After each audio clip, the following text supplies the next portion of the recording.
Welcome to the Andrea Engstrom Show. I am passionate about helping you break through to your next level of abundance, success, and freedom so that you can create the life you desire and inspire others to do the same. I'm your host, Andrea Engstrom, and on today's show, we're going to talk about being a high-performing business owner and balancing the responsibilities of a household. So this episode is for all of our sisters out there who are mompreneurs. Welcome to the show, Dr. Sheri Fluellen. Thank you so much, Andrea. I'm so excited at what we're going to talk about today. Yeah. So for our listeners who don't know her yet, Dr. Sheri Fluellen is a high performance coach. She's certified with Brendan Burchard. She's a psychologist, and she and her husband, JP, have a real estate team in Cheyenne, Wyoming, and are real estate investors and coaches and the parents of 4 amazing kids. So Sheri, tell us a little bit about your business today. So, it's interesting because I have so many different things that I'm involved in and interested in. Also help lead and run a coaching organization that trains other coaches.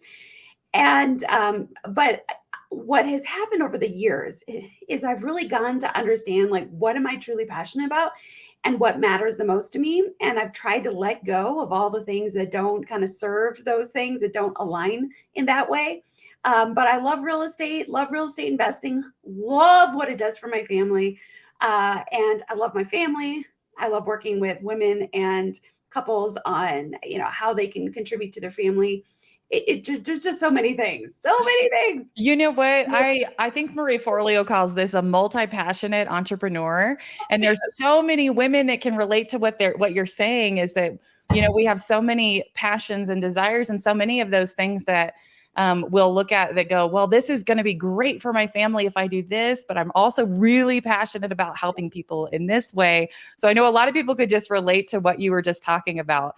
But share with us, like, how did you get into business? Like, what was your entrepreneurial journey like? So, it's interesting because I didn't think about becoming an entrepreneur until it kind of happened, or until like the decision was made. But when I look back, I see so many moments where I could, they kind of led up to that entrepreneurial spirit. For me, it's all about, like, I don't like people telling me what to do. And I always look for legal loopholes. I always look for, like, how can I get the thing without having to actually do it? One example of this, in high school, I'm probably dating myself, but in high school, Guess jeans were all the rage. Heck yeah. Right? But I couldn't afford Guess jeans. My parents didn't buy me brand new stuff. I often had to get hand-me-downs. Well, there was also a brand name that was out at the time called Palmetto. Do you remember those? I do. Right? So here's the thing. One of the things that people used to do with their Guess jeans is they would rip the patch off the butt, and there would be this dark, like, triangle, and people would know, like, oh, those were Guess jeans, even though they don't have the patch on them. So what I would do is I would rip off the patches of my palmettos so that it also would have the triangle. And then I would also take my, I think I had one pair of Guess jeans that I got used somewhere. And I would take the patch off and I would put them on another pair of jeans. So like, I was like figuring out, how do I work with what I have, but not have to, like, buy into the, the expensive things. So, yeah. Well, I look back at all those moments where I was like, how can I get what I want without, what are the loopholes? So basically, after I got my psychology degree, my PhD, I had figured out I would, like, my best option in getting trained was with the military. So I jumped into the military for 5 years as a psychologist. Amazing experience and training. But I knew that wasn't, like, the lifestyle I wanted, because that was also the baby making stage. So I had 4 babies while I was in the military. Oh my goodness. Yeah. And so I knew that wasn't the thing. I didn't want to be deployed and away from my kids for long periods of time. So I was like, well, what's the step out after the military? And I was like, well, obviously, I don't know why it was so obvious, but I'm like, obviously, I'm going to open up a private practice. And so that was my first kind of step into the entrepreneurial world. And I don't know why that seemed like the only option, but it did. And that's what I did. I love it. Well, I love that clarity that you had even early on. And I think so many of us as entrepreneurs, like what you described with, like, your hack with the jeans and all of that, is that we figure out how to make it work, and we figure out how to get what we want. even when it doesn't seem feasible in other ways. Like we're Yeah, bootstrappers, right? absolutely. Absolutely. Yeah. So you and I had a great conversation the other day about the unique challenges that moms face when building a business. I've got 4 kids, you've got 4 kids. So I feel like we know a little bit about this area Yeah. here. But like what are some of the common things that you hear from moms who are entrepreneurs? So I've really been digging into this over the past month or so, and partly because I'm in the process of kind of building out a coaching program specifically for moms that are entrepreneurs, that are high-level execs, that are, kind of professionals. Mhm. And one of the most common things that I'm hearing, and like these are some of my experiences too, but I don't want to assume everybody has experiences like me. Yeah. But one of the most common things I'm hearing is that the question of, am I really giving my kids my best me? Am I Mm. doing enough? Am I really present enough? Am I on my phone too much? I heard that from a real estate agent. Am I on my phone too much when I am at home? Am I really present? It's there. Am I enough Yeah. in the home sphere? That I'm hearing a lot. And I absolutely still do question that myself Yeah. almost every day. Like, okay, in this moment, am I enough? Like, am I doing enough? Am I being the way that I want to be right now with my kids and my husband? Don't forget my husband, but my kids. Yeah.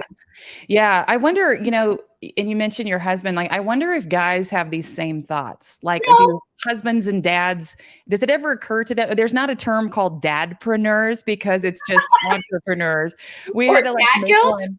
Yeah, is there, I don't think there's dad guilt. I think we No. have mom guilt, we have mompreneurs, we have all these terms that are unique because we have this sort of unique experience where I think a lot of us as women, because we carry the baby and it's sort of like our primary responsibility to nurture the infant and to raise that kiddo. It sort of falls on us to champion that at the most primary level, Yeah. and it's something that continues. And I think a lot of moms would say, and I wouldn't trade it for the world. Like I mean, I choose that's what I want. And so that's why I think we also have that sort of mom guilt or that questioning, like, am I being everything that everyone needs me to be? And so what are your thoughts on that? Like, do you feel like is it unique to women? Do dads do that too? I have yet to meet a dad that has that as strong of a sense of family commitment in the way that women often speak about it. So, I mean, I believe that we are hardwired to, we have, as typically women have the nurturing side. Like that's just, Mhm. I believe that's how God designed us, God built us. And so there is a very special and unique role that we have in the home that I personally, like, I can't abdicate. I can't give it up, nor should I. Like that's Mhm. part of me. At the same time, there are some gifts and skills that I believe I've been given and experiences that if I waste those experiences or some of those hardships, then what's the purpose of those hardships? Oh, And so I think there's this interesting, how can we do both? How can we be the person that we believe we're designed to be at home? And how can we also have a contribution outside of the home when we are feeling called to do that as well? Yeah.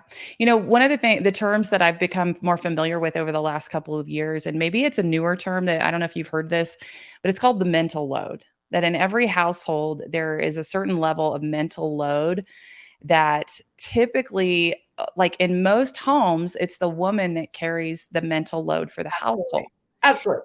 Absolutely. Yeah. I have a great example yesterday. Okay. So my husband, okay, so we have some stereotypical, division of labor in our household, and I'm okay with that. Husband gets to take care of the vehicles. So the AC went out on our car like a couple weeks ago. We were driving. I'm like, why is it so hot in here? Fortunately, it's not super hot summer yet, but we're like, okay, we need to get the AC fixed. So he gets it scheduled. He drops the car off yesterday. And we have 3 vehicles. We have a car, a SUV, excuse me, and a truck. So our car is a 2-seater. Like our little car is a 2-seater. So can't pick up the kids in that after school, right? Because there's Yeah. nowhere for that unless I shove them in the trunks, um, which is not going to happen. Yeah. And so our SUV's in the shop. And so he takes off like mid-afternoon in the truck to go to a meeting. And I'm sitting here, I'm like, as I see him drive away I'm like thinking, well, when is he going to be back? Because I'm supposed to pick up the kids in like 2 hours. And so I'm texting him. I'm like, okay, here's the deal. Like, you either need to get the kids or you need to come back in time for me then to have the truck to get the kids. And so he doesn't respond. And so like 2 hours later, I have to call him. It's like 15 minutes before the kids need to get picked up. I call him and I'm like, dude, like, which one is it? Like, he never saw my text, but I think that's an example of the mental load. Like, he was clueless. Like, oh, there's some logistical challenge that I just created. He didn't think about it. I was. Yeah. No, and that's a great example. And I think in every household, there's a whole kind of literally a laundry list that includes laundry, but also, grocery shopping, meal planning, scheduling doctor's appointments, dentist appointments, signing kids up for school stuff, making sure that there's a way for them to get to and from school stuff. Making sure people have clothes to wear. I know everybody listening is probably like, yes, and I'm exhausted. I'm exhausted. And I think I sent you this TikTok the other day, and it was actually a divorce attorney who was sharing this dynamic saying, the majority of people sitting in my office today are talking about this issue that women are tired because not only are they now carrying some of the financial load for the household. Many of them are the breadwinners in their house, in addition to carrying the majority of the mental load. And even if even if their husbands or their partners help, this idea of like helping, but even the idea of that they are helping you means that you're the one carrying the load of the responsibility. Yeah. And so it's a real challenge that I think some women don't even know how to put their finger on. They're just tired and they're frustrated, and I think it's a big challenge, especially for a mompreneur or an entrepreneur who has kids and a family and everything, because now we are like, when you decide that you're going to start a business, you also carry the entire mental load for your business. You don't just get to clock in as an employee. Yeah. It's like a whole nother mental load. And for a lot of us, we're carrying multiple of those because we are multi-passionate entrepreneurs and we want to do all the things, right? Right. But to flip the script on that is, we are wired and have had so much experience multitasking and juggling so many things that why wouldn't we use that skill set and just, and be able to run a business? I love that attitude so much. So let's talk about that more. What are some of the advantages, because we are women, what are some of the advantages that we have as an entrepreneur? So here's another example. I don't mean to throw my husband under the bus so many times, but no, we love JP. We love Josiah. Our guys are great. Our guys are great. He's great. So, our assistant in our real estate business, we paid for her to get her license, her real estate license, so she can level up her ability to support us a little bit more. And so she literally took it last Thursday and passed. Yay! And so we have our Friday morning meeting with our team. And so my husband goes out to get burritos, as he does every Friday morning. And I'm like, hey, why don't you stop by and get a bouquet of flowers and a card as like to celebrate, and a balloon to celebrate her. And he's like, oh, that's a good idea. And he's like, and that's why I have you around, because I never would have thought of that. Yeah. So there's the nurture. Again, that's like our nurturing part coming out that completely didn't even, he's just like, how do I get people to produce more, which I value that part of him, but we can bring a very unique aspect to our business that can connect with people on an emotional level. Yeah, I love it. There are, so I think there's a lot of studies done about this, but the idea that a woman who is a mom is actually, she is better wired to run a big company than her male counterparts because of that ability to multitask, to not freak out when things are a little chaotic, to be able to think clearly in challenging situations and be able to, to make critical decisions that benefit all of her people and be able to think with that nurturing in mind, as well as with practical business sense. And so I think women have a lot of advantage because we have been doing it for so long in our households, most of us. Absolutely. And, I would tie it back to emotional intelligence. So much research has been done over the last decade on emotional intelligence and big business. And emotional intelligence has a much higher correlation to success than general intelligence, or the kind of when you're like, oh, they're so smart. That's general intelligence. Yeah. And women, we have the capacity, I think, easier for that emotional intelligence because we pick up on things more intuitively than others, than men in general. And obviously, there's differences in every gender, but I just think there's a capacity there that just makes us naturally a better fit. And when you can hone in on that, where the other person's at, some of those micro behaviors that they're doing, they give indications about how they're thinking or how they're feeling. Like those are the nuances that can make or break success kind of in the long term. I love it. I love it. So, Dr. Sheri, you are a Brendan Burchard high performance coach. I'm such a fan. I love helping people step into their next level of success with productivity, and we share that in common. So, let's talk about some of the keys to high performance. What are some things that you think are really critical in people stepping into their next level of success as a high performer? So, first of all, the reason I love Brendan is because it's research based.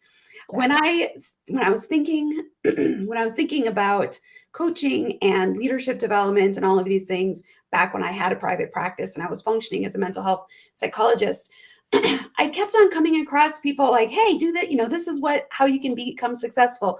But I kind of label it as Billy Bob's theory about how to become successful. Like everybody has their path. Right? Like, do what I did. And I'm like, I don't really want to do what he did because maybe that's not going to work for me. So what I love about Brendan is that this is like over a decade, 2 decades almost now at this point of research all over the world, all ages, all economic statuses, all cultures. Like that doesn't matter. He's kind of drilled down through through statistics, which I have a background in, so I appreciate them. On what really matters. And so there are things like getting clarity. The more clear you are on what matters and therefore where you want to go, then you can stop doing all the crap that is filling up your life that really doesn't matter, that's really not contributing, which then allows you to be more productive. I love it. And then when you're more productive, you have more energy because you're actually doing things that move the ball forward. And so it's just like, so energy, productivity, clarity are 3 of the aspects, not the only ones, but 3 of the aspects that are really critical in kind of high performing. I love it. So clarity is something that we focus on a lot in our conversations in my Facebook group, the Bold Women in Business Sisterhood. We talk so much about clarity and I think for women especially, this is something that we don't spend enough time focusing on because most of us as women are so focused on what is going to make everybody around us happy and comfortable, and we're taking care of everybody else that we don't take time to stop and ask ourselves, what do I really want? What do I want my life to look like? What are my goals? Because I think one of the keys to accomplishing goals is that level of clarity. Like you have to have clarity of where you're headed. So what are some things that our listeners can do to gain clarity? Yeah. So, as you were saying that, Andrea, I was having a conversation with another gal yesterday, and she was explaining to me that very thing that she's like, I find myself to be a people pleaser. Like I'm trying to make my kids happy, because it's kind of our job, not like part of our role. I mean, they don't have to be happy. They have to, but she was like, I'm trying to make them happy. I'm trying to make my husband happy. I'm trying to make all these people happy. And so she's like, and at the end of the day, like I'm not happy because I end up, stepping all over myself. And so, so that's definitely a realization for a lot of women that we can get stuck in that position of trying to serve everybody else, but we're not getting served in the way that we need. So for clarity, honestly, there is an exercise that I've done and I love to do with women or really anybody, and it's called a value sort. And all it is basically it's a card about a stack of cards, like a deck of playing cards that I have, and they all have different values on it.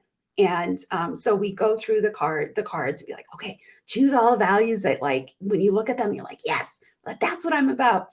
And usually when women go through this, they will identify like 12 to 15 different cards, right? Uh-huh. That's a lot of values. Not saying that they're not true, but that's a lot of things to try to focus on. And so I challenge them through some questions over and over and over and get them to whittle down to like 3 to 4 at the most. Really get laser focused on what are the most important values for you in your life. Start there, because once you understand what those values are, and if those values are around like, for example, two of the values that I've kind of battled with over the years, that are sometime in conflict.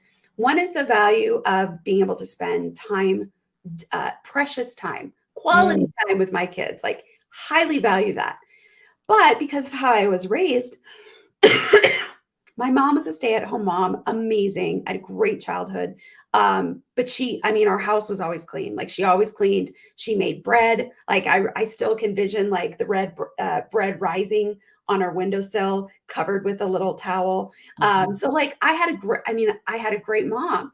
But then as I become a mom, I'm like, like, how can I keep up with that, with what I was given? And so there's this vision of what the ideal mom is, and I'm struggling with keeping up with that.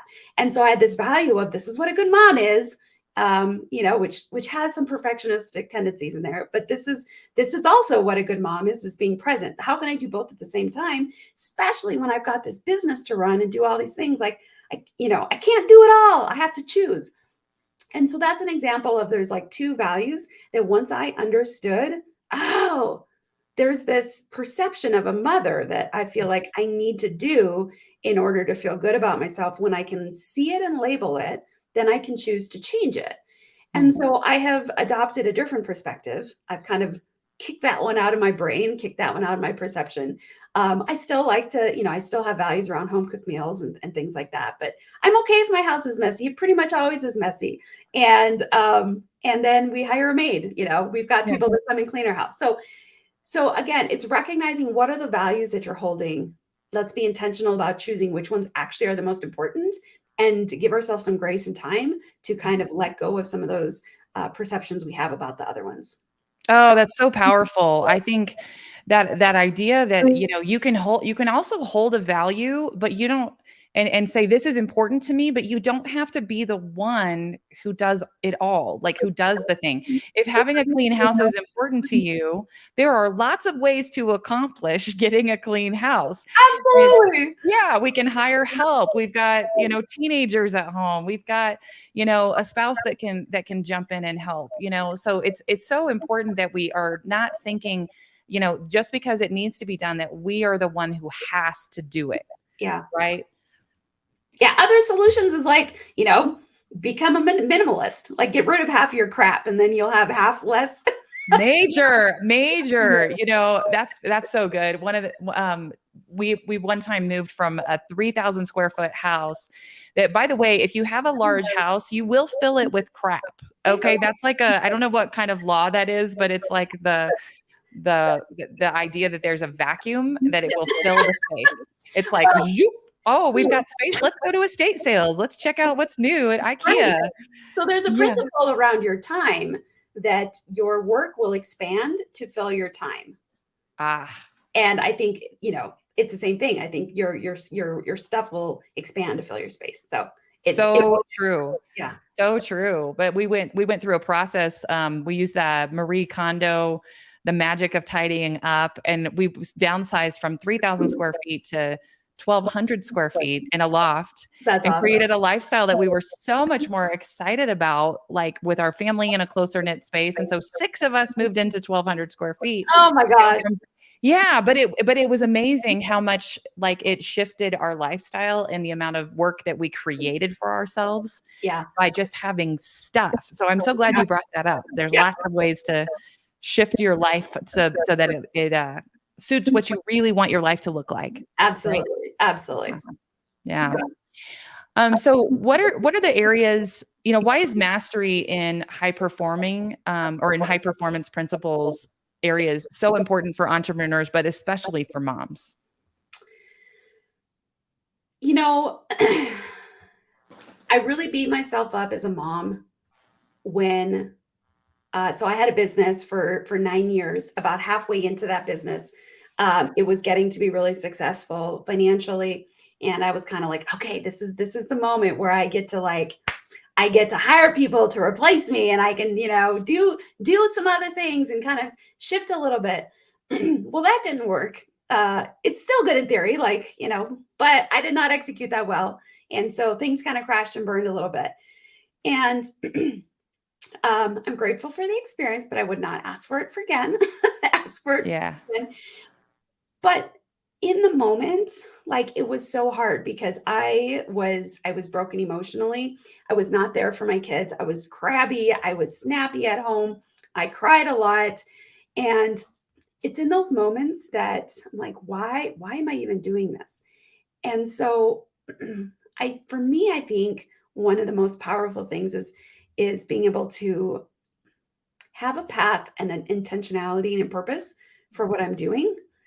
Otherwise, why am I doing it? Why would I take that time away from my kids if it wasn't super meaningful and I didn't have a lot of passion around it? And if I'm not going to give it my best, then why am I doing it? So I think that this isn't going back to the men and women thing.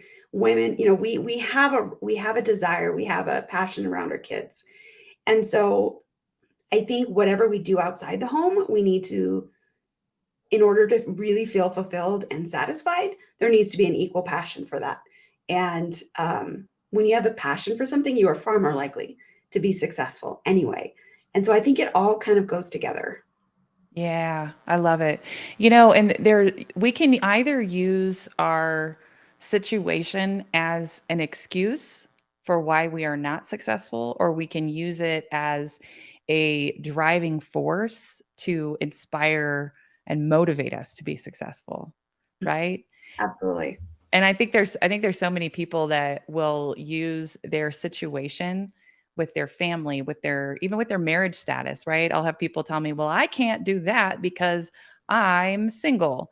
And other people will say, "Well, I can't do that because I'm married." And Yeah. and so it's all in our mindset about how we approach those things. And absolutely everybody, we all have seasons of life where we can do at different levels.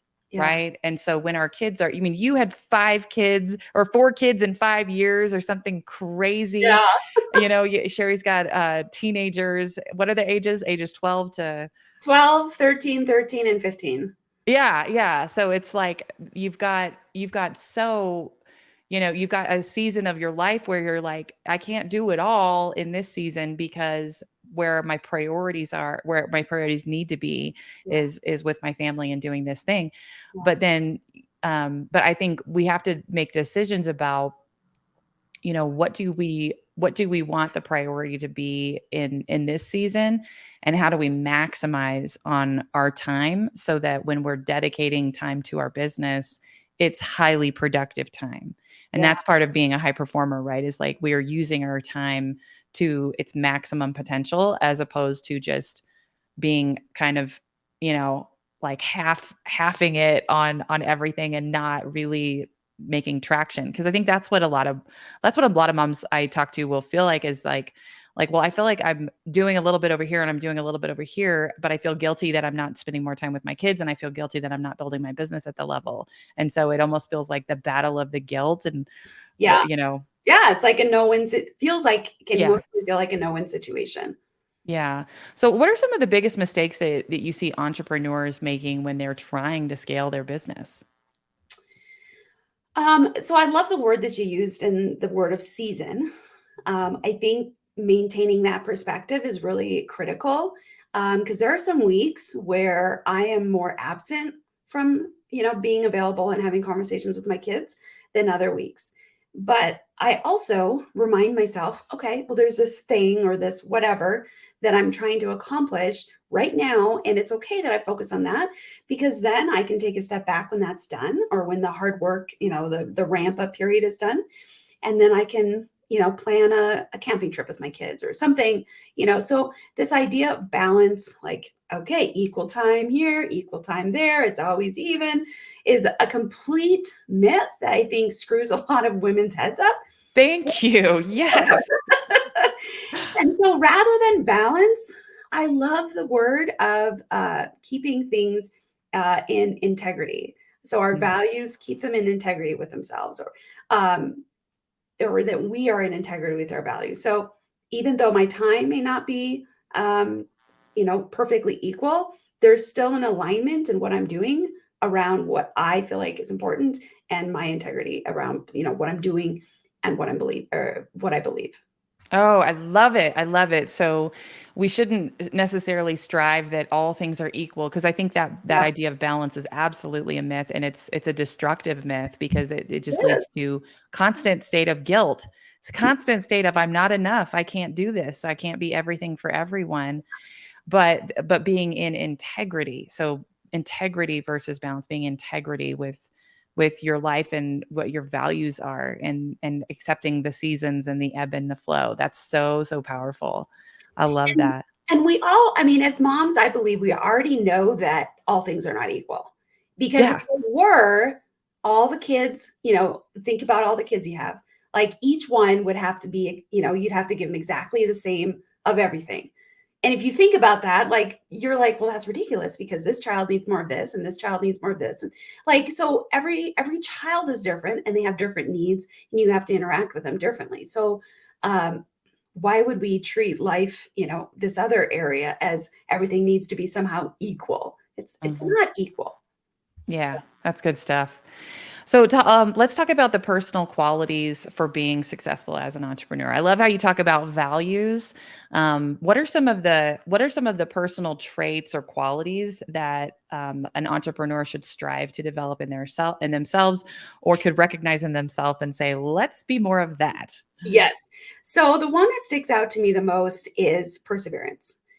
And so this is also one of my values. And what I love about it and how I see it play out for other women is that part of my part of my goal with my work outside of my kids is for that to be a demonstration to my kids of what's possible, especially my girls. I've got 3 girls and 1 boy. I want my 3 girls to know that there's lots of options of things they can do in life. And they're going to best understand that through my example. And my son, he will best understand that it can be amazing. See, dad has a great relationship with mom, and she works and he works. They even work at home because we're both self employed and we're not killing each other. Like it's all possible. So I look at what I do as a role model to my kids. And one of the things I want them to learn 100% is to persevere. Like life is not perfect. I do not make all the right decisions. Everything I do is not successful. It doesn't just take off and flourish and be amazing. There's a lot of hard work. There's tears, there's sadness, there's frustration. All of that stuff comes. But what does mom do? She perseveres and she continues on because she believes in what she's doing, because she values it to her core. Again, like because I'm doing something that is so incredibly meaningful and purposeful to me, I will persist. And I want my kids to learn that same trait. And so, so as women are listening to this, again, it goes back to what are the values that you hold true no matter what? And probably those are the values that you want to make sure that your kids are seeing, witnessing, and kind of adopting as their own. I love it. So I have affirmations that I say every day, and two of my affirmations are like, I love the word perseverance. Two of my affirmations are along those lines. One of them says, "I am disciplined. I keep promises to myself, and I am tenacious. I can Yeah, do hard things." I And love that's something I want my kids to know too. Like I want them to adopt that spirit of tenacity and develop personal discipline, because it's something I struggled with for years. I used to yeah, say, I'm a quitter. If things are hard, I just try something easier. And so it's something yeah, and so I want them to have better than I had, and to do when we know better, we do better. And so absolutely. there's things we can teach our kids. So I love that approach as a mom, to think about like, what are the qualities that I want my kids to see in me? Yeah, And how can I embody those qualities and live those out in front of them? Because I think that when we're working or when we're building our business, we think that it's like, I'm either doing that or I'm supporting my family. But there's some really beautiful things that you yeah, can be doing to yeah. pour into your children and to be an example for them as you're building your business. Yeah. And honestly, so a story around how the moment that I realized how much I valued my example to them. So it's been about 5 years since I've ran a marathon. But there was, after my youngest was born, I was like, I am like so unhealthy right now. I need to do something. And for whatever reason, I'm like, I just have this like desire to run a marathon. So I trained for 4 months, ran my first marathon, absolutely loved it, and then did it for quite a few years after that. Um, but the last mile, as I was running, oh, I'm getting like teary just talking about this. It was so emotional. And of course, all of the other things that happen physically and emotionally when running a marathon. But that last mile and then as I crossed the finish line, I was like literally crying, even as I was like sprinting, because I love to sprint across the finish line. But I was crying because I was thinking, like, this is what I want my girls to see me do, like be successful, like do cool stuff, hard stuff, like. And so it just hit me like a ton of bricks. I probably look like just ridiculous crying, like, as I'm running. But it was that moment that it just, I don't know what it was. It just hit me. I'm like, oh my gosh, this is what I need my girls to see. And so ever since, like, that's been a significant conscious kind of piece in the back of my mind. I'm like, okay, I got to do the things no matter how I feel about them or, what fears I have. I must show them what is possible. Oh, thank you for sharing that story. And that's, I think running a marathon is such a metaphor for business as well. Yeah. Is that like, we want to run this race in a way that inspires our Yeah. kids and that, does great things for our lives and to be that example of tenacious. That's so good. Well, Dr. Sheri, let's talk for just a second. I want to know, what are some of your favorite business books? One of the most popular topics in my Facebook group is, what book are you reading right now? So I want to hear from you. What's the good stuff that you've been reading lately? So a couple of the things, well, there's a lot of things I read. Oh my Yeah. gosh, endless. Okay, so I'll do three different categories. Okay. One category is just kind of around personal development. And there's two books that Brendan has written that I think are really powerful. The first one is High Performance Habits. That is literally the book I read that I was like, oh my gosh, this is the framework that I need to kind of be able to work the clients that I was working with to a higher level. So that one, and then he's got another book called The Charge, and so they just really break things down beautifully on how to live a more satisfying, purposeful life. Mhm. And then I'm also reading a book right now called Boundaries for Teens. That's a really good book. So as a psychologist, I worked with a lot of parents and women, a lot of women around boundaries. And so it's Dr. Cloud, Townsend and Cloud are the authors, and they have this whole line of like boundaries books. The original one was just general boundaries, how to have better boundaries in relationships, different kinds of relationships. And so then that became such a success. Then they've written some like more, niche books around the boundaries. So I'm going through the boundaries with teens right now. I'm a pretty good mom, not perfect, but I'm pretty, I have a lot of knowledge and a lot of experience, and I'm able to kind of integrate that well. And I feel pretty confident in what I do with that. But this book is like, oh my gosh, that's amazing. I'm like, oh, I should do that. So even though I kind of have a big background in that already, it's really, there's some very key things that I'm getting out of it that I'm like, ooh, that's good. I need to start doing that, or I need to start paying attention to that. So that's also an awesome book. And then in finances, Profit First, I think, is a killer. Profit First is basically a book around. So it's written by Mike Michalowicz, and his tagline is eradicating entrepreneurial poverty, which Nice. anybody that's not an entrepreneur, they're like, I don't get it. But if you are an entrepreneur, Yeah. $1 million business does not mean you take home $1 million. So it's really a structure, a simple structure that I'm going to throw my husband under the bus again, that even my husband's able to follow because he hates spreadsheets. He's never logged into QuickBooks. He has no idea how to really interpret a P&L and a balance sheet. But he's able to follow the system and it's successful. So anyway, it's a fun book that really breaks down a very typically dry topic. Oh, great. I love it. Those are some good ones. So I want to hear for just a moment, tell us about, because you're a high performance coach, tell us about your morning routine. Like what is some of your morning habits that help you stay on track for being a high performing person? So that has evolved over the years. It's interesting because there's two camps. There's the camp that says you must have habits. You must have this huge, robust morning success, habits around success, or you're not going to be successful during the day. And then there's on the complete other side. And one of the biggest proponents on the other side is Alex Hormozi. I don't know if you follow him. I love what a lot of the stuff that he does, but he's like, why are you wasting time on habits instead of just getting after it?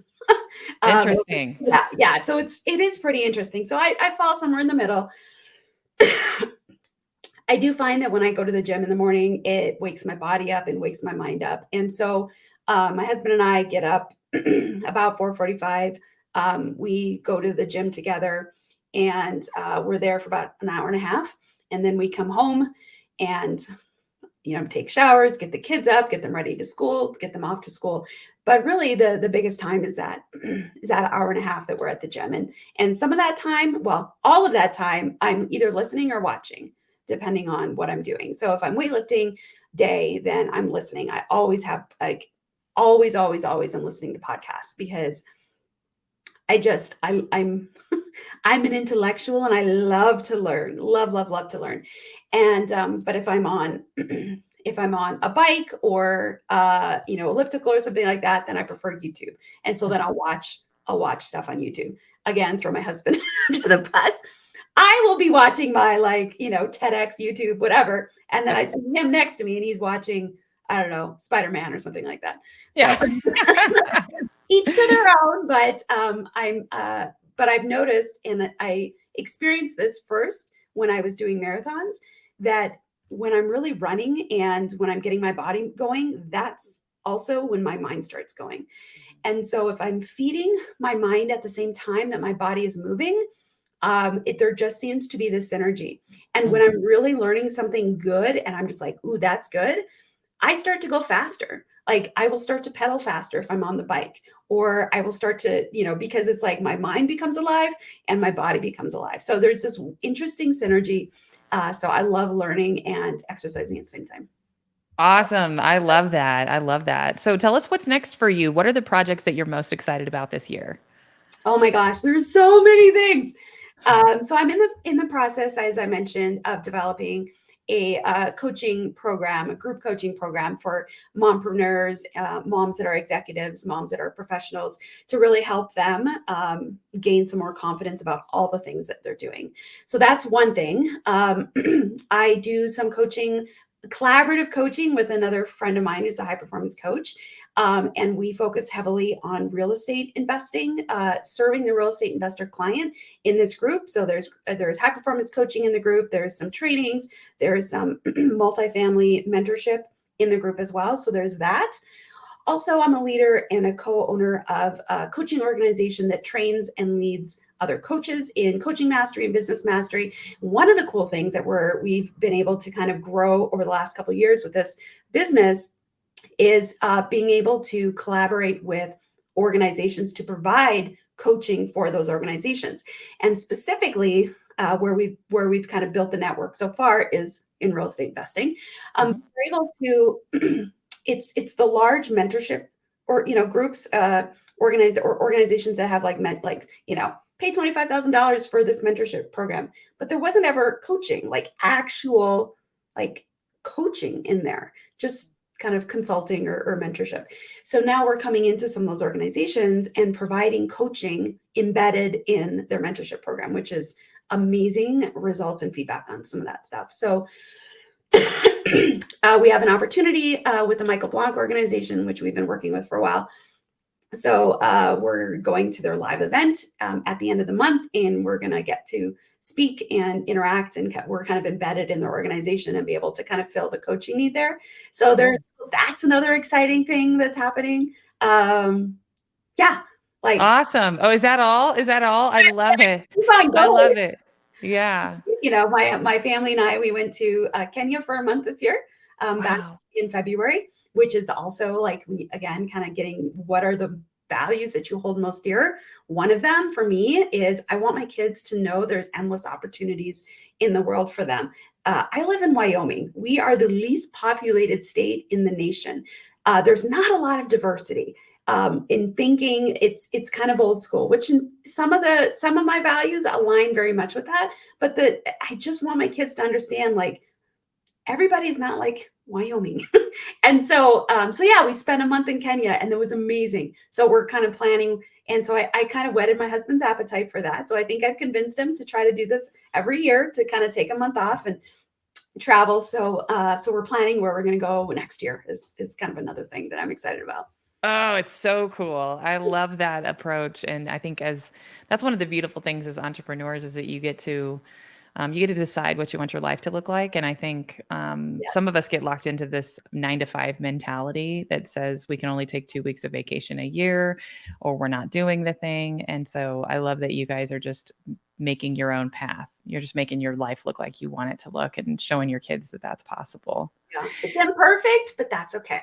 That's okay. That's okay. So, if our listeners want to connect with you, Dr. Sheri, or be part of what you're doing, how can they find you? So my website's the best, because then you can book a call with me. I've got option, and I don't even care why you want to book a call. If you just want to chat, if you just want to, pick my brain about something, it doesn't matter. But it's drsherifluellen.com, drsherifluellen.com.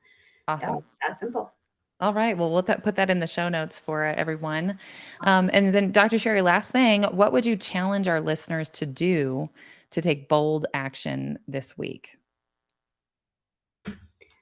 Specifically, notice, and this is hard, but this is a critical piece of your path, is notice where you are acting out of some unconscious beliefs.